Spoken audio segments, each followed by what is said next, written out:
నేను తులసి. ముందుగా హెడ్లైన్స్.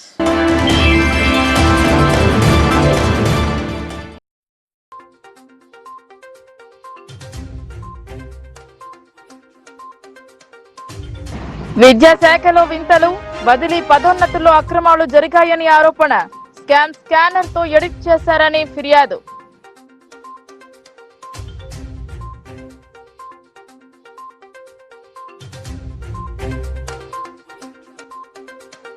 ఎన్నికలలో ఇచ్చిన హామీలను నెరవేర్చాలి. రైతుల పట్ల చిన్న చూపు తగదు. కలెక్టర్ను కలిసిన బీజేపీ నాయకులు.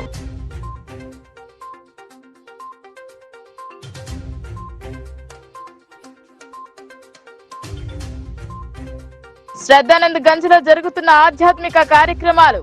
దేవుని వివాహ వేడుకల్లో పాల్గొన్న ధన్పాల్ దంపతులు.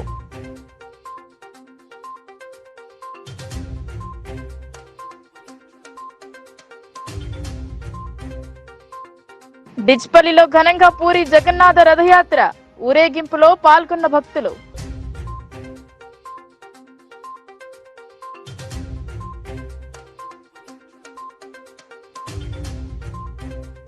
మహిళా సాధికారత కోసం ప్రత్యేక శిక్షణ.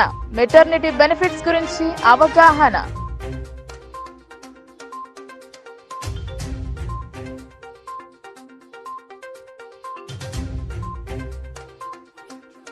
నిజామాబాద్ జిల్లాలో గత నెలలో జరిగిన ఉపాధ్యాయుల పదోన్నతులలో, బదిలీలలో సీనియర్ ఉపాధ్యాయులకు అన్యాయం జరిగింది. వీరికి వెబ్ కౌన్సిలింగ్ ద్వారా అలాట్ అయిన పాఠశాలలను జూనియర్లకు మోడిఫికేషన్ చేయడం వల్ల సీనియర్ ఉపాధ్యాయులు తమకు జరిగిన అన్యాయాన్ని ఉన్నత అధికారులకు ఫిర్యాదులు చేశారు. నిజామాబాద్ జిల్లా విద్యాశాఖ అబాసు పాలవుతోంది. బదిలీలు, పదోన్నతుల్లో అనేక అక్రమాలు జరిగాయని డిటిఎఫ్ ఉపాధ్యాయ సంఘాల రాష్ట్ర ఉపాధ్యక్షుడు శాంతన్ ఆరోపించారు. ఈ క్రమంలో ఒక్కొక్కరిని డిఈఓ ఆఫీస్కు పిలిపించుకొని అనధికార వ్యక్తులతో కౌన్సిలింగ్ ఇప్పించడం, అలాట్ పాఠశాలలో జాయిన్ కావాలని ఒత్తిడులు చేయడం ద్వారా కొంతమంది చేసేదేమీ లేక అయిష్టంగానే తమకు జరిగిన అన్యాయాన్ని ఎదిరించలేక జాయిన్ అయిపోయారు. కానీ మరికొందరు తమకు జరిగిన అన్యాయంపై న్యాయం జరగాలని తనకు అలాట్ అయిన పాఠశాల ఫిలప్ అయినందున బాధితులకు అనుకూలమైన పాఠశాలలను బదిలీ చేసిన వ్యవహారం ఒక్కొక్కటిగా బయటికి వస్తున్నాయి. దీనిని బట్టి పదోన్నతులు, బదిలీలలో అక్రమాలు జరిగిందనడానికి బలమైన ఆధారాలు లభించినట్లు అయింది. అనేకంగా అక్రమ మోడిఫికేషన్లు జరిపిన వాటిలో ఒక్కొక్కటిగా బయటపడుతున్నాయి.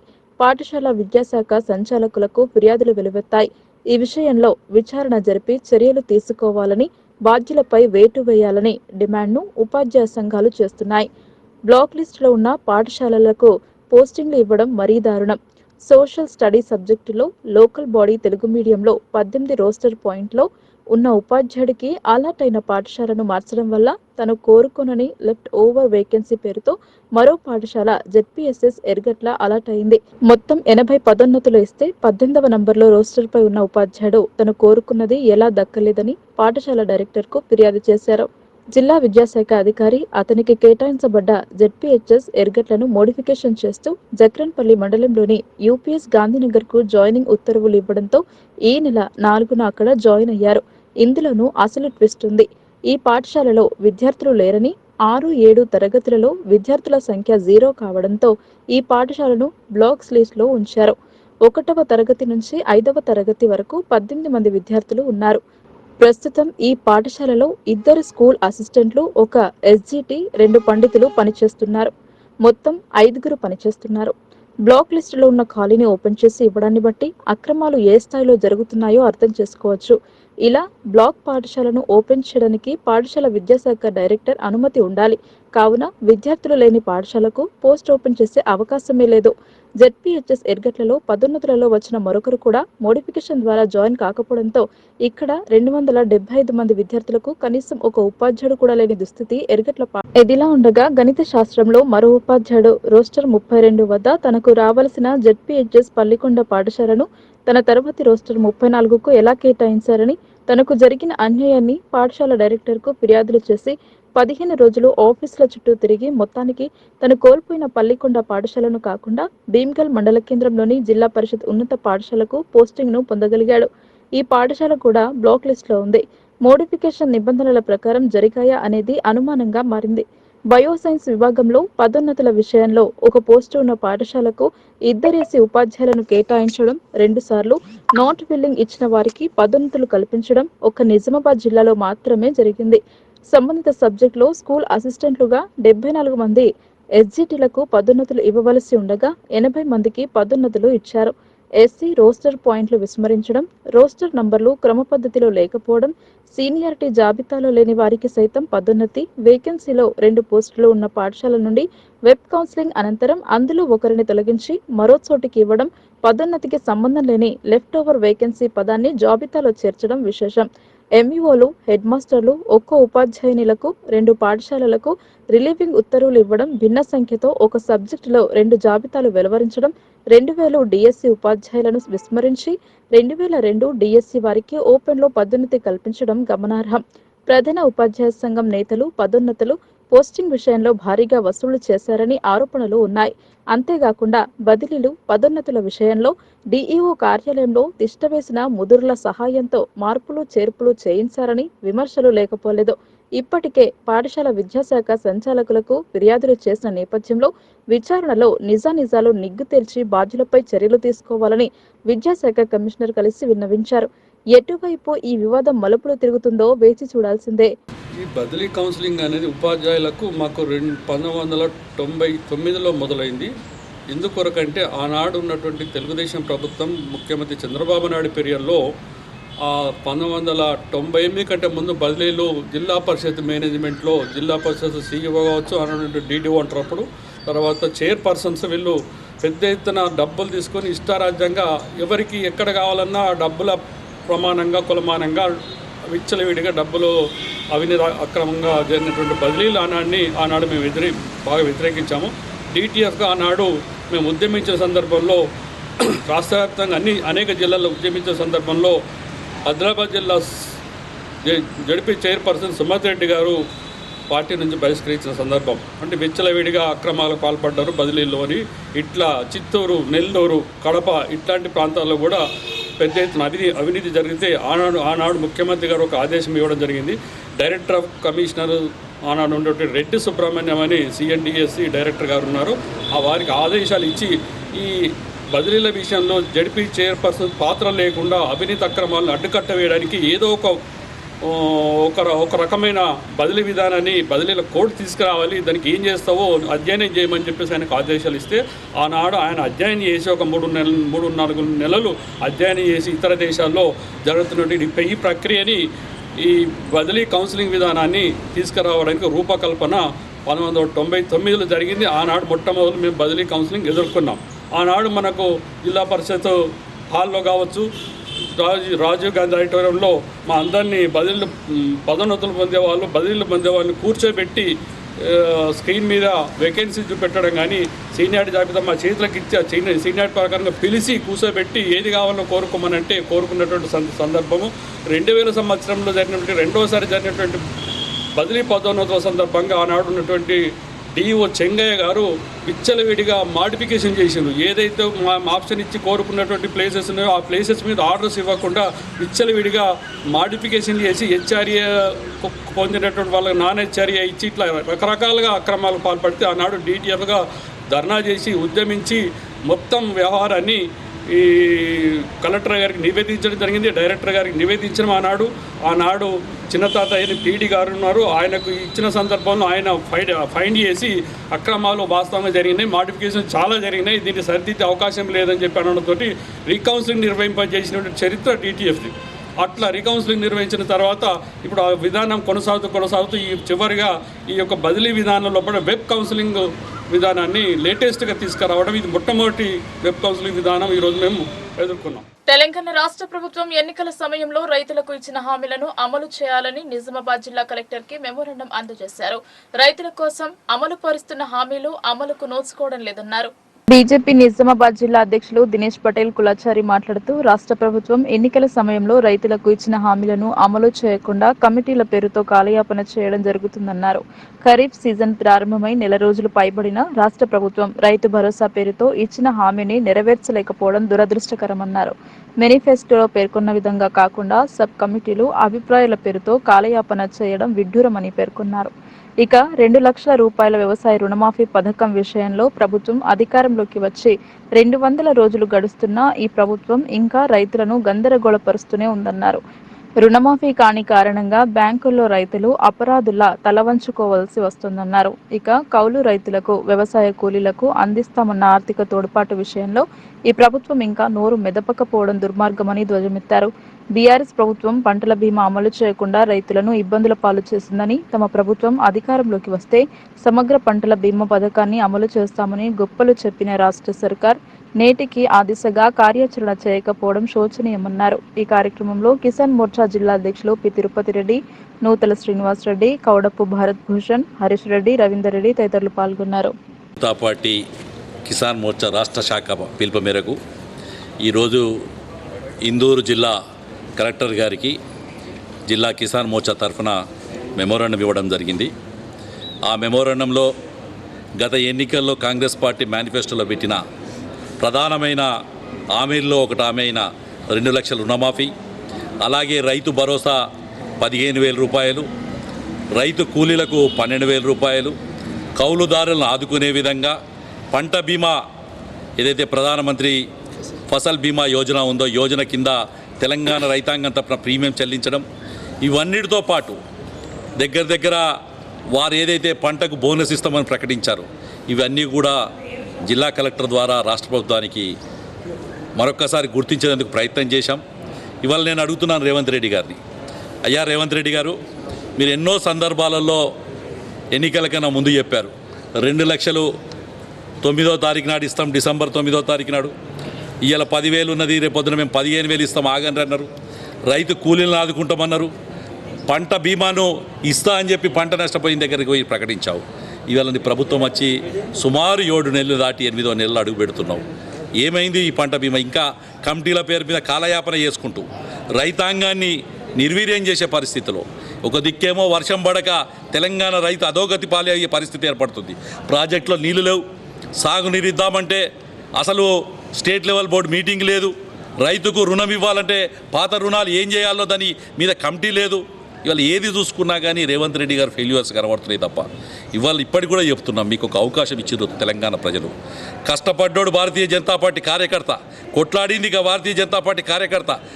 గత 5 సంవత్సరాల కిందటి నుంచి టీఆర్ఎస్ మీద పోరాడిందల్లా కూడా భారతీయ జనతా పార్టీ. కానీ ప్రజలు కాంగ్రెస్ పార్టీకి ఒక అవకాశం ఇవ్వడం వల్ల ఇవాళ మీరు అధికారంలో కూర్చున్నారు. మేము ఇవాళ అదే డిమాండ్ చేస్తున్నాం. ప్రజలు ఇచ్చిన ఈ అవకాశాన్ని వినియోగించుకొని మీరిచ్చిన హామీలను నెరవేర్చమని చెప్పి భారతీయ జనతా కిసాన్ మోర్చా రాష్ట్ర శాఖ పిలుపు మేరకు నిజామాబాద్ జిల్లా భారతీయ జనతా పార్టీ అధ్యక్షులు దినేష్ కులాచారి గారి నేతృత్వంలో జిల్లా కలెక్టర్ గారికి భారతీయ జనతా కిసాన్ మోర్చా వినతిపత్రం సమర్పించడం జరిగింది. కాంగ్రెస్ ప్రభుత్వము మేము అధికారంలోకి వస్తే రైతాంగానికి ఏకకాలంలో 2 లక్షల రుణమాఫీ చేస్తానని చెప్పడం జరిగింది. దానికి తోడు రైతాంగానికి వ్యవసాయానికి పెట్టుబడి 10,000 కాదు 15,000 ఇస్తానని చెప్పడం జరిగింది. మీరు ఇచ్చినటువంటి రైతాంగానికి హామీలన్నింటినీ కూడా 7 నెలలు గడిచిపోతా ఉన్నా ఇప్పటివరకు ఏ ఒక్క హామీ నెరవేర్చలేకపోయినారు కనుక ఇప్పటికైనా ఈ రాష్ట్ర ప్రభుత్వాన్ని డిమాండ్ చేస్తూ ఉన్నాం. భారతీయ జనతా కిసాన్ మోర్చా తరఫున మీరు ఇచ్చినటువంటి హామీల్ని నెరవేర్చాలని చెప్పి మిమ్మల్ని కోరుకుంటూ, లేకుంటే భారతీయ జనతా పార్టీ భారతీయ జనతా కిసాన్ మోర్చా నాయకులను రైతు వెంబడి ఉండి మీ మెడల్ వంచైనా కానీ మీరు ఇచ్చిన హామీల్ని నెరవేర్చేందుకు ఉద్యమాలు చేపడతారు. జిల్లా కేంద్రంలో ఘనంగా భాగవత సప్తాహం అంగరంగ వైభవంగా కొనసాగుతోంది. భారీగా భక్తులు తరలివచ్చారు. మానవులు ముక్తి మార్గం వైపు పయనించాలని, హింసా మార్గాలను విడనాడాలని సూచించారు. నిజామాబాద్ నగరంలోని శ్రద్ధానంద్ గంజ్లో గల ఉమామహేశ్వర ఆలయంలో ఇందూరు భక్త బృందం ఆధ్వర్యంలో బుధవారం శ్రీ భాగవత సప్తాహం ఘనంగా జరిగింది. ఈ కార్యక్రమంలో బ్రహ్మశ్రీ మేఘరాజ్ శర్మ భాగవత ప్రవచనాలను చేశారు. మానవులు ముక్తి మార్గం వైపు పయనించాలని, హింస మార్గాలను విడనాడాలని సూచించారు. ఈ కార్యక్రమానికి అతిథిగా అర్బన్ ఎమ్మెల్యే ధన్పాల్ సూర్యనారాయణ గుప్తా విచ్చేశారు. ఇందులో జరిగిన వివాహ కార్యక్రమంలో పాల్గొన్నారు. ఆయన మాట్లాడుతూ ఈ కార్యక్రమం ఏర్పాటు చేసిన ఇందూరు భక్త బృందం సభ్యులను అభినందించారు. ఉరుకులు పరుగుల జీవితంలో ఇలాంటి ప్రవచనాలు ఎంతో మానసిక ఆనందాన్ని ఇస్తాయని ఆయన అన్నారు. ప్రతి ఒక్కరూ ఈ సదవకాశాన్ని వినియోగించుకోవాలని ఆయన కోరారు. ముగింపు కార్యక్రమంలో పట్టణ వాసులు అధిక సంఖ్యలో పాల్గొని అన్నప్రసాదం స్వీకరించాలని కోరారు. మేఘరాజ్ శర్మ ఆయన గత వారం రోజుల నుండి ఇందూరు నగరంలో ఆధ్యాత్మిక ప్రవచనము భగవద్గీత సప్త నా భూతో నా భవిష్యత్ అనే విధంగా ఇందూరు నగర ప్రజలకు ఆధ్యాత్మిక ప్రవచనము, హిందూ ధర్మ అభివృద్ధి ఏ విధంగానైతే ప్రజలందరూ కూడా ధర్మ మార్గంలో నడిచే విధంగా ప్రతి ఒక్కరికి అర్థమయ్యే విధంగా అద్భుతమైన సప్తా ప్రవచనము చేయడం జరిగింది. ఈరోజు 8వ రోజు రుక్మిణీ కళ్యాణం, అద్భుతమైన కళ్యాణము. ఇందూరు నగర ప్రజల తరపు నుండి వారికి ప్రత్యేకమైన ధన్యవాదాలు పాదాభివందనం చేస్తూ ఈ కార్యక్రమం నిర్వహిస్తున్న ఇందూరు భక్త బృందం అద్భుతమైన సౌకర్యాలు కల్పించి రోజు కూడా వందలాది మంది భక్తులు ఈ కార్యక్రమం పాల్గొనడము నిజంగా చాలా సంతోషించదగిన విషయము. ఎందుకైతే ఏదైతే భక్తి ప్రవచనంతో సమాజము అప్పుడే భక్తితోటే ఆధ్యాత్మికతోటే భారతదేశంలో హిందూ ధర్మము ముందుకెళ్తుంది. ఆయన ప్రవచనాలతోటి అందరినీ కూడా మంత్రముగ్ధుల్ని చేయడం జరిగింది. ఈ సందర్భంగా ఆ శ్రీకృష్ణుడి ఆశీర్వాదము ఇందూరు జిల్లా నగర ప్రజలపైన, దేశ ప్రజలపై. ఇస్కాన్ ఆధ్వర్యంలో డిచ్పల్లిలో కన్నుల పండుగగా జగన్నాథ రథోత్సవం జరిపారు. పెద్ద సంఖ్యలో భక్తులు పాల్గొన్నారు. అంతర్జాతీయ కృష్ణ చైతన్య సంఘం ఇస్కాన్ ద్వారకానగర్ ఇందూరు శాఖ ఆధ్వర్యంలో జామాబాద్ జిల్లా డిచ్పల్లి మండల కేంద్రంలో తొలిసారిగా జగన్నాథ రథయాత్ర కన్నుల పండుగగా కొనసాగింది. జగన్నాథుడు, సుభద్ర, బలరాముల విగ్రహాలను నెలకొల్పి 5 రోజులుగా ప్రత్యేక పూజలు చేశారు. మధ్యాహ్నం 2 గంటలకు కొత్త ఆర్టీసీ బస్టాండ్ నుంచి ప్రారంభమైన శోభాయాత్ర రైల్వే స్టేషన్ మీదుగా అంగడి బజార్ వరకు కొనసాగింది. హరే రామ హరే కృష్ణ నామస్మరణ ప్రధాన వీధుల గుండా మారుమోగాయి. ప్రత్యేక పూజలు చేసి భక్తులకు అన్నప్రసాదాలు పంపిణీ చేశారు. శ్రీ జగన్నాథ రథయాత్ర మహోత్సవం డిచ్పల్లిలో 10వ తేదీ అంటే ఈరోజు ఉదయం 12 గంటల నుంచి మొదలుకొని ఈ యొక్క రథయాత్రలో భజన, కీర్తన, ఆరతి, ప్రసాద వితరణ మరియు భగవంతుని యొక్క దివ్య లీలల గురించి శ్రవణము, సో ఇవన్నీ కార్యక్రమాలు జరుపుకుంటూ భక్తుల యొక్క పురవీధుల్లో మన శివాలయం నుంచి మొదలుకొని తిరిగి మన రైల్వే స్టేషన్ అంగడి బజార్ మీదుగా మళ్ళీ శివాలయానికి చేరుకుంటుంది. ఈ యొక్క రథయాత్ర యొక్క ముఖ్య విశిష్టత ఏంటంటే భగవంతుని యొక్క భక్తిని ఏ రకంగా ఆచరించడము, భగవంతుని నుంచి ఏ రకంగా సంబంధం తెలుసుకోవడము, ఆయన యొక్క గుణగాలను తెలుసుకొని ఆయన భక్తి ఏ రకంగా చేయడం అనే ఉద్దేశంతో ఈ యొక్క రథయాత్ర చేయడం జరిగింది. దీన్ని 1967లోనే ఏసీ భక్తివంత సంస్థల ప్రభుత్వాల వారు వీరి ఇస్కాన్ సంస్థాచార్య వీరు ప్రపంచవ్యాప్తంగా ఎన్నో రథయాత్రలు తీయడం జరుగుతుంది. ఈ యొక్క సంవత్సరమే సుమారుగా ఎన్నో వేల రథయాత్రలు ప్రపంచవ్యాప్తంగా చేయడం జరిగింది. దీన్ని పురస్కరించుకొని నిజామాబాద్ పట్టణంలో 5, 6, 7, 8 రోజుల్లో ఈ యొక్క రథయాత్ర పురస్కరించుకొని వారి యాత్రను నిజామాబాద్ ఆలయంలోనే డిచ్పల్లిలో కూడా ఈ యొక్క రథయాత్ర చేయడం జరిగింది. సో ఉదయం నుంచి చూస్తే భక్తులు ఎంతో కోలాటలతో వాళ్ళు ఈ యొక్క రథయాత్రలో పాల్గొంటున్నారు. ఉత్సాహంగా జగన్నాథ్ యొక్క జై జగన్నాథ్, జై బలదేవ్, జై సుభద్ర అని గట్టిగా వాళ్ళు చెప్తూ ఈ యొక్క రథాన్ని లాగుతున్నారు. జిల్లా మహిళా సాధికారత కేంద్రం పరిధిలో మహిళా శిశు దివ్యాంగుల వయోవృద్ధుల శాఖ ఆధ్వర్యంలో ప్రభుత్వం ప్రకటించిన గర్భిణీ స్త్రీలకు, బాలింతలకు 100 రోజుల ప్రత్యేక అవగాహన శిబిరాలలో భాగంగా బుధవారం మెటర్నిటీ బెనిఫిట్స్ గురించి అవగాహన కార్యక్రమం నిర్వహించారు. నిజామాబాద్ జిల్లా పొతంగల్ మండల కేంద్రంలోని సాయిబాబా ఆలయ ప్రాంగణంలో గల కళ్యాణ మండపంలో జిల్లా మహిళా సాధికారిత కేంద్రం పరిధిలో మహిళా శిశు దివ్యాంగుల వయోవృద్ధుల శాఖ ఆధ్వర్యంలో ప్రభుత్వం ప్రకటించిన గర్భిణీ స్త్రీలకు, బాలింతలకు 100 రోజుల ప్రత్యేక అవగాహన శిబిరాలలో భాగంగా బుధవారం మెటర్నిటీ బెనిఫిట్స్ గురించి అవగాహన కార్యక్రమం నిర్వహించారు. ఈ కార్యక్రమాన్ని జిల్లా మిషన్ సమన్వయకర్త పి స్వప్న, ఆర్థిక అక్షరాస్యత నిపుణులు P Pushpa, Pothangal cluster Anganwadi supervisor Sumalatha, Kotagiri cluster Anganwadi supervisor మణిలు పాల్గొని జ్యోతి ప్రజ్వలన చేసి అవగాహన కార్యక్రమాన్ని ప్రారంభించారు. ఈ సందర్భంగా జిల్లా మిషన్ సమన్వయకర్త పి స్వప్న మీడియాతో మాట్లాడుతూ కోటగిరి ఉమ్మడి మండల ఆరోగ్య విస్తరణ అధికారి గోవర్ధన్ సహాయ సహకారాలతో జిల్లా మహిళా సాధికారిత కేంద్ర పరిధిలో మహిళా శిశు దివ్యాంగుల వయోవృద్ధుల శాఖ ఆధ్వర్యంలో అంగన్వాడీ పరిధిలో గల గర్భిణులు, బాలింతలకు 100 రోజుల ప్రత్యేకమైన అవగాహన శిబిరాలలో భాగంగా మెటర్నిటీ బెనిఫిట్స్ గురించి అవగాహన కల్పించడం జరిగిందన్నారు. ప్రతి అంగన్వాడీ కేంద్రాలలో ప్రభుత్వం అందజేస్తున్న పౌష్టిక ఆహారం ప్రతి గర్భవతులు, బాలింతలు తీసుకునే విధంగా తెలియజేయడం జరిగిందన్నారు. ఈ కార్యక్రమాలు ప్రతి ప్రాజెక్టులలో కొనసాగుతోందని అన్నారు. పుట్టబోయే బిడ్డ ఆరోగ్యంగా ఉండాలని, మాతా శిశు సంరక్షణ గురించి గర్భిణులకు, బాలింతలకు తెలియజేయడం జరిగిందన్నారు. పుట్టబోయే బిడ్డ ఆరోగ్యవంతంగా ఉండే విధంగా పౌష్టిక ఆహారం తీసుకోవాలని సూచించడం జరిగిందన్నారు. ఈ కార్యక్రమంలో ఆర్థిక అక్షరాస్యత నిపుణులు పి పుష్ప, అంగన్వాడీ సూపర్వైజర్లు సుమలత, మణి, అంగన్వాడీ కార్యకర్తలు బాలలక్ష్మి, కల్పన, సుజాత, జయశ్రీ, జ్యోతి, పుష్ప, ప్రమిళ, అనసూయ, షహనాజ్ భాను, షాజిదా బేగం, స్వరూప, ప్రేమలత, గర్భిణులు, బాలింతలు తదితరులు పాల్గొన్నారు. మహిళా శిశు దివ్యాంగుల మరియు వయోవృద్ధుల శాఖ ఆధ్వర్యంలో జిల్లా మహిళా సాధికారత కేంద్రం పరిధిలో ఈరోజు పొతంగల్ మండలంలోని అంగన్వాడీ కేంద్రంలో గల గర్భిణీ స్త్రీలకు, బాలింతలకు అవగాహన కార్యక్రమాన్ని ఏర్పాటు చేయడం జరిగింది. ఈ కార్యక్రమము సంకల్ప్ HEW అంటే జిల్లా మహిళా సాధికారత కేంద్రంలో భాగం 100 రోజుల స్పెషల్ ప్రత్యేకమైనటువంటి శిబిరాన్ని ఏర్పాటు చేసి అందరికీ అవగాహన కల్పించాలని చెప్పి తెలియజేయడం జరిగింది. దాని ద్వారా ఈరోజు ఏంటంటే ఈ వారం మొత్తం కూడా మెటర్నిటీ బెనిఫిట్ వీక్గా ప్రకటించారు. ఆ మెటర్నిటీ బెనిఫిట్స్ ఏవైతే ఉన్నాయో ఈ గర్భవతులందరికీ కూడా అవి తెలియాలి. అదేవిధంగా మాతా శిశు సంరక్షణ కొరకు గర్భిణి తీసుకోవాల్సిన జాగ్రత్తల గురించి వివరించడం జరిగింది.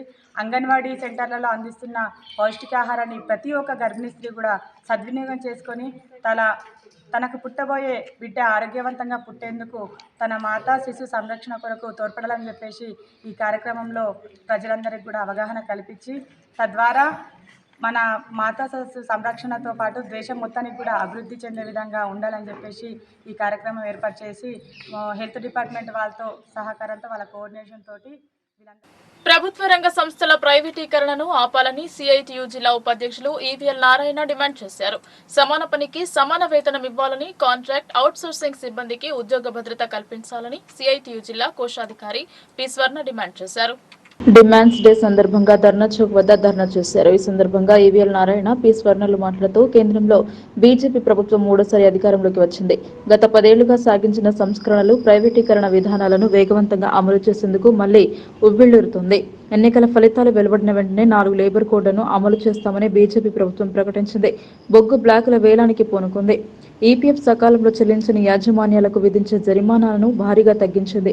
కేంద్ర బీజేపీ ప్రభుత్వం ప్రజా, కార్మిక వ్యతిరేక విధానాలను విరమించుకోవాలని, గతంలో పార్లమెంట్లో ఆమోదించుకున్న 4 లేబర్ కోడ్లను రద్దు చేయాలని, బొగ్గు బ్లాకుల వేలంను రద్దు చేయాలని, ప్రైవేటీకరణను నిలుపుదల చేయాలని, కనీస వేతనం 26,000 నిర్ణయించాలని, స్కీమ్ వర్కర్లను కార్మికులుగా గుర్తించాలని, కాంట్రాక్ట్ అవుట్సోర్సింగ్ వారిని పర్మనెంట్ చేయాలని, ఆ లోపు సమాన పనికి సమాన వేతనం ఇవ్వాలనే డిమాండ్స్తో పాటు మరిన్ని డిమాండ్స్ అయిన దేశవ్యాప్తంగా జూలై 10న కార్మికుల కోరికల దినం పాటించాలని సిఐటియు పిలుపునిచ్చింది. అందులో భాగంగా తెలంగాణ రాష్ట్రంలో జూలై 10న జిల్లా, మండల పారిశ్రామిక కేంద్రాల్లో ధర్నాలను నిర్వహిస్తున్నామని పేర్కొన్నారు. ఈ కార్యక్రమంలో సిఐటియు జిల్లా నాయకులు కటారి రాములు, ఆశా యూనియన్ జిల్లా నాయకులు రేణుక, సుకన్య, లలిత, భారతి, శోభావాణి తదితరులు పాల్గొన్నారు. నరేంద్ర మోడీ గవర్నమెంట్ మూడోసారి అధికారంలోకి రావడం జరిగింది. రెండవసారి అధికారంలో ఉన్నప్పుడే కొత్త లేబర్ చట్టాలు తీసుకురావడం జరిగింది. దానివల్ల 320కి పైగా ఉన్నటువంటి లేబర్ కార్మిక చట్టాలను తొలగించి 3 కోడ్లుగా తయారు చేసి దాంతో పనిభారం పెంచడం జరిగింది. అలాగే మినిమం వేజ్ 18,000గా ఆశాలకు కానీ అంగన్వాడీలకు కానీ వాళ్ళకి ఇవ్వాలని చెప్పి ఉన్నా కూడా ఎలాంటి సామాన్య కార్మికుడికైనా సరే 18,000 మినిమంగా ఇవ్వాలని సుప్రీంకోర్టు తీర్పు ఇస్తే కూడా దాన్ని అమలు చేయకుండా ఈ కార్మికులని చాలా ఇబ్బందులు పాలు చేసింది. ఇప్పుడు వస్తే కొత్తగా ఈ మధ్యకాలం లోపల పోయిన సంవత్సరం ఆశాలు, అంగన్వాడీ వర్కర్లు పోరాటం చేసి 20 రోజులకు పైగా సమ్మె చేసి వీళ్ళు జీవో 40ను రద్దు చేయించుకొని వీళ్ళు బీఆర్ఎస్ కానీ రిటైర్మెంట్ అయినప్పుడు కానీ అంగన్వాడీ వర్కర్లు అయితే 2 లక్షలు, హెల్పర్లు అయితే 1,00,000 రూపాయలు వాళ్ళకి గౌరవంగా ఇచ్చి పంపాలని చెప్పి కోరడం జరిగింది. కానీ అది గవర్నమెంట్లు మారిన 6-7 నెలలు కొత్త గవర్నమెంట్ వచ్చినా కూడా ఇప్పటికీ ఇంప్లిమెంట్ చేయట్లేదు. కేంద్రంలో ఉన్న నరేంద్ర మోడీ గవర్నమెంట్ కూడా వీళ్ళని పట్టించుకోవట్లేదు. కానీ ప్రభుత్వ పథకాల లోపల ప్రతి విషయం లోపల కూడా ఈ అంగన్వాడీలు కానీ ఆశా వర్కర్లు కానీ ఉంటూనే ఉంటారు. వీళ్ళు లేదా ఏ పని కూడా ముందుకు జరగదు. వీళ్ళు లేకుండా పని ముందుకు జరిగిద్దని చెప్పగలిగే దమ్ము ఈ గవర్నమెంట్ ఉందామని చెప్పిన ఒకసారి వెరిఫై చేసుకోమని చెప్పిన అడుగుతున్నాం.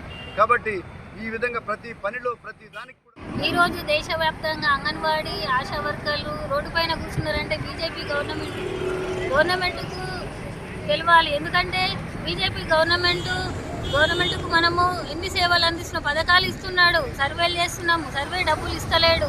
గవర్నమెంట్ ఖచ్చితంగా గద్దె దిగి ఖచ్చితంగా ఆశా వర్కర్లకు న్యాయం చేయాలి, అంగన్వాడీకి న్యాయం చేయాలి. రాతోరాతు అంగన్వాడీ టీచర్లను ఆయాలను తీసిందంటే చాలా బాధాకరము. ఆశా వర్కర్లకు సర్వేలు ఇస్తున్నాడు, డబ్బులు ఇవ్వట్లేదు, కలుసుకోలే డబ్బులు ఇవ్వట్లేదు.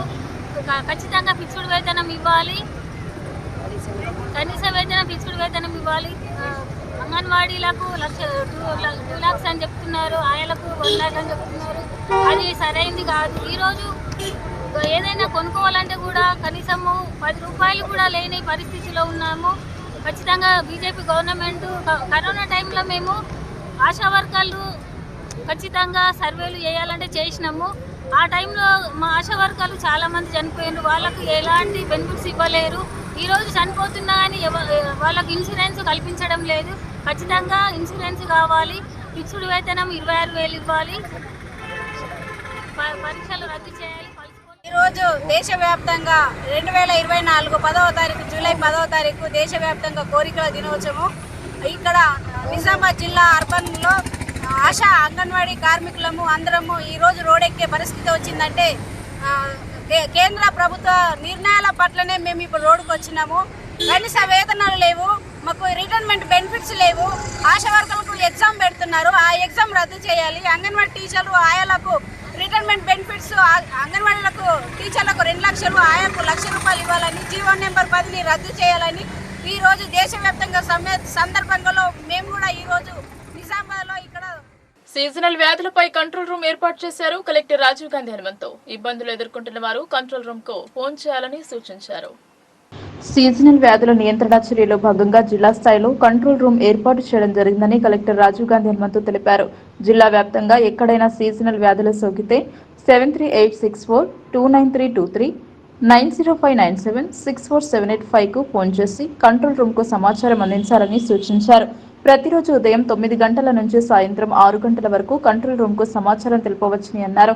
సాధారణంగా వర్షాకాలంలో మలేరియా, చికున్గున్యా, అతిసారం, విష జ్వరాలు వంటివి ప్రబలేందుకు ఆస్కారం ఉన్నందున ముందస్తు జాగ్రత్తలు తీసుకుంటున్నామని అన్నారు. సీజనల్ వ్యాధులకు సంబంధించిన సమాచారం కంట్రోల్ రూమ్ కు అందిన వెంటనే యుద్ధ ప్రాతిపదికన వైద్య బృందాలు స్పందించి చర్యలు తీసుకునేలా సన్నద్ధం చేస్తామని కలెక్టర్ తెలిపారు. కంట్రోల్ రూమ్ సేవలను ప్రజలు సద్వినియోగం చేసుకోవాలని, సీజనల్ వ్యాధుల బారిన పడకుండా తగు జాగ్రత్తలు పాటించాలని సూచించారు.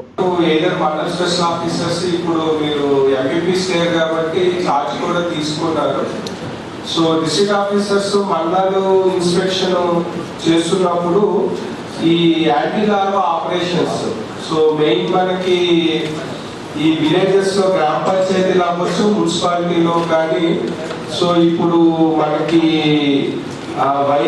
వెక్టర్ బార్న్ డిసీజెస్ వచ్చే, ఇప్పుడు మాన్సూన్ సీజన్ కాబట్టి వెక్టర్ బార్న్ డిసీజెస్ స్ప్రెడ్ అవుతాయి. కాబట్టి కొంత మండల స్పెషల్ ఆఫీసర్స్ అందరు కూడా మండలానికి వెళ్ళినప్పుడు కొంత ఇది యాక్టివిటీస్ అనేది కొంత ఇంటెన్స్ గా చేసే విధంగా చూసుకోవాలి. సో అదేవిధంగా welfare departments, tribal welfare, BC welfare, SC welfare కానీ, మైనారిటీ వెల్ఫేర్, అదేవిధంగా ఆర్సీఓస్, Jyotiba Phule social welfare గురుకులమ్స్, tribal గురుకులమ్స్, అన్ని స్కూల్స్ లో కూడా ఇమీడియట్ గా అది మనకి శానిటేషన్ కి సంబంధించిన యాక్టివిటీస్, ఇప్పుడు మాన్సూన్ సీజన్ లో వాటర్ లాగింగ్ ఏరియాస్ ఉంటే, సో ఆ స్కూల్ ప్రిన్సెస్ లో ఆ వాటర్ లాగింగ్ ఏరియాస్ అంటే మనకి ఈవెన్ డిఓ ఎడ్యుకేషన్ సైడ్ నుంచి కూడా, సో అక్కడ ఎవరు పట్టించుకోకపోతే అది వాటర్ లాగ్ అవ్వడం, తర్వాత మస్కిటోస్ బ్రీడింగ్ గ్రౌండ్స్ లాగా తయారవుతాయి. సో కొంత మనకి జీపీ నుంచి శానిటేషన్ చేస్తుంటారు, బట్ మనకి ఆ స్కూల్ సెక్షన్స్ ప్రిన్సిపల్స్ కూడా కొంత ప్రోయాక్టివ్గా ఉండి ఎక్కడైనా వాటర్ లాగింగ్ ఏరియాస్ ఉంటే ఆ కన్సర్న్ పంచాయత్ సెక్రటరీతో కానీ ఎంపీఓస్తోని ఎంపీడీఓతో మాట్లాడి కొంత క్లియరెన్స్ చేసుకోవాలి. సో అంతేగాని మా స్కూల్లో ఎవరు రావట్లేదు చేయట్లేదు అంటే కుదరదు. సో మెయిన్ మనకి రెసిడెన్షియల్ స్కూల్స్ హాస్టల్స్లో మాత్రము 100% యాక్టివిటీస్ అన్ని కూడా టేకప్ చేయండి. అదేవిధంగా మనకి మీరు మండలానికి వెళ్ళేటప్పుడు ప్రతి మండలం జయభీం నగర్ కాలనీలో నివసిస్తున్న తమకు కనీస సౌకర్యాలు లేవని కాలనీ వాసులు పేర్కొన్నారు. తమ కాలనీలో విద్యుత్ స్తంభాలు ఏర్పాటు చేసి విద్యుత్ ఏర్పాటు చేయాలని కాలనీ వాసులు కోరారు. గత కొన్ని సంవత్సరాలుగా బోర్గాంపి శివారులో నివాసపు గుడిసెలు వేసుకుని జీవనం వెల్లదీస్తున్న వారు కలెక్టర్ కార్యాలయానికి తరలివచ్చారు. తమ కాలనీలో కనీస సౌకర్యాలు లేవని పేర్కొన్నారు. గుడిసెలు, రేకుల షెడ్డులలో జీవనం వెల్లదీస్తున్నామని పేర్కొన్నారు. కొన్ని సంవత్సరాలుగా ఇబ్బందులను ఎదుర్కొంటున్నా ఎలాంటి సౌకర్యాలు కల్పించడం లేదన్నారు. కలెక్టర్ రాజీవ్ గాంధీ హనుమంతు ప్రత్యేక శ్రద్ధ చూపి తమకు కావలసిన ఇండ్ల పట్టాలు అందించి కాలనీలో విద్యుత్ సరఫరా, తాగునీటి సౌకర్యం కల్పించాలని కోరారు. నమస్కారాలు, నా పేరు బత్తుల రవి, జయభీం నగర్ కాలనీ నివాసితులను. అయితే మేము గత 10 సంవత్సరాల నుండి ఇళ్లను వేసుకొని గుడిసెలను వేసుకొని 5వ డివిజన్లో చిన్న గుడిసెలు, చిన్న రేకుల ఇళ్లను వేసుకొని ఉంటున్నప్పటికీ మాకు 9 సంవత్సరాలు 10 సంవత్సరాలు అయినా కానీ ఇప్పటి వరకు ఎలాంటి ఇళ్ల స్థలాలకు పట్టాలను మంజూరు చేయలేదు. మేము చాలా కాలంగా వర్షం వచ్చినా కూడా అదే ఇళ్లలో ఉన్నాము. వర్షం వచ్చినప్పుడు ఇల్లు కొట్టుకుపోయినా కూడా అదే ఇళ్లలో ఉన్నాము.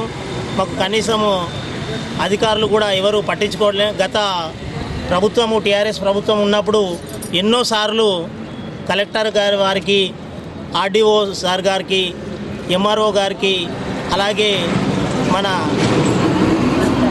ఎక్స్ఎమ్మెల్యే రూరల్ ఎక్స్ఎమ్మెల్యే బాజిరెడ్డి గారికి ఎన్నో వినతి పత్రాలు మాకు ఇళ్ల స్థలాలు మంజూరు చేయండి సార్ అని వేడుకున్నా కూడా మా దగ్గరికి వచ్చి చూసి వెళ్ళారే తప్ప, మేము మా ఓట్లు అడగడానికి వచ్చారే తప్ప ఇంతవరకు మాకు ఇళ్ల స్థలాలకు పట్టాలు అని మంజూరు చేయలేదు.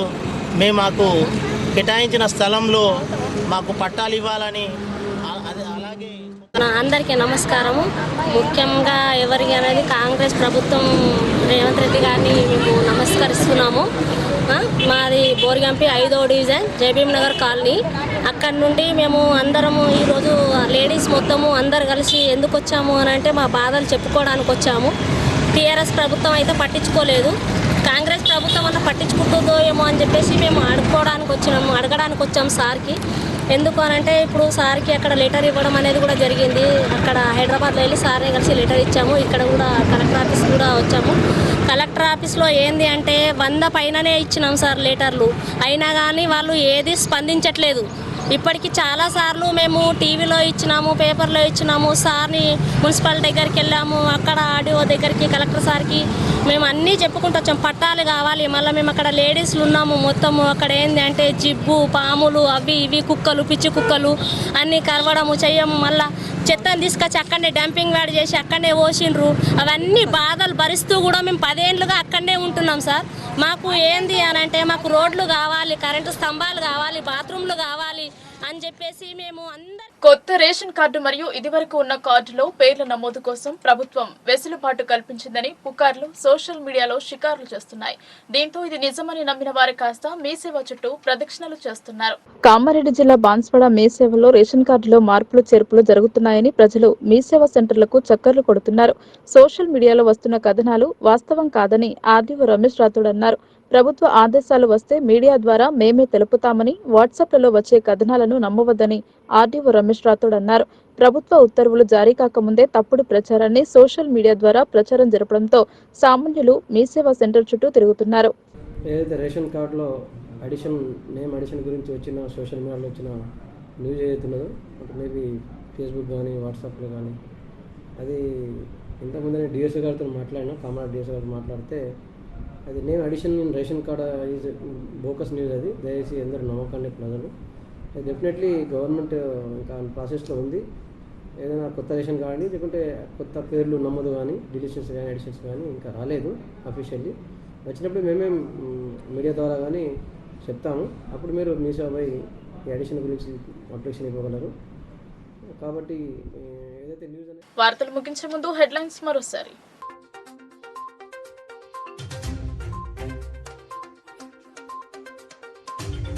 విద్యాశాఖలో వింతలు, బదిలీ పదోన్నతుల్లో అక్రమాలు జరిగాయని ఆరోపణ. స్కానర్ తో ఎడిట్ చేశారని ఫిర్యాదు.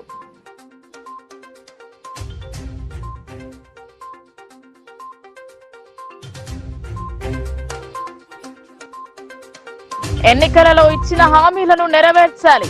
రైతుల పట్ల చిన్న చూపు తగదు. కలెక్టర్ను కలిసిన బీజేపీ నాయకులు.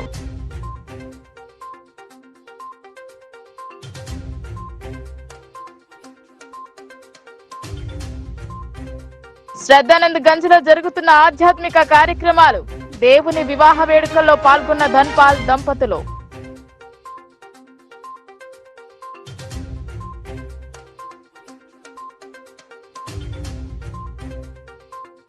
డిచ్పల్లిలో ఘనంగా పూరి జగన్నాథ రథయాత్ర.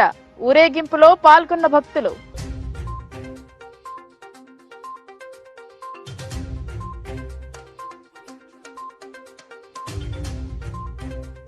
మహిళా సాధికారత కోసం ప్రత్యేక శిక్షణ. మెటర్నిటీ బెనిఫిట్స్ గురించి అవగాహన.